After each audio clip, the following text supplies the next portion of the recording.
আসসালামু আলাইকুম। আলহামদুলিল্লাহ। তো আজকে যেই বিষয়টা নিয়ে আলাপ করব, এই যে গাছটা দেখতেছেন, এগুলা বেশিরভাগই এরকম পাড়ে অথবা দেখবেন বাঁশ গাছতলে হয়। তো এই গাছগুলা আসলে আমাদের গরুর জন্য একটা ঔষধ। এই যে পাতাগুলো, এই পাতাগুলো ছিঁড়ে ছেঁচে আপনি রসা বাইর করে যদি গরুকে খাওয়াতে পারেন, তাহলে আপনার গরুর পেট ব্যথা এবং কিরমিরি এগুলো কমে যাবে। তো বিশেষ করে এগুলা কিরমিরির জন্য অনেক উপকার। এই যে দেখেন অনেক গাছ, তো আমরা ইনশাল্লাহ এই গাছগুলো এখন থেকে খাওয়ানো শুরু করতেছি।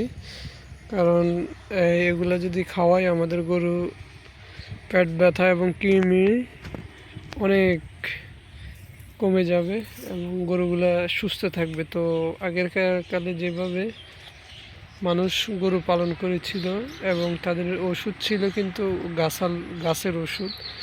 তো আমরাও চেষ্টা করতেছি আগের যুগে ফিরে যাওয়ার জন্য। কারণ হচ্ছে তাহলে আমাদের গরুগুলো ন্যাচারালভাবে ভালো থাকবে ইনশাল্লাহ। তো যাদের গরু আছে অবশ্যই আপনারা এই গাছগুলোর রসা গরুকে খাওয়াইয়ে দেখতে পারেন। তো ইনশাল্লাহ আশা করি উপকার হবে। তো ভালো থাকবেন। আসসালামু আলাইকুম।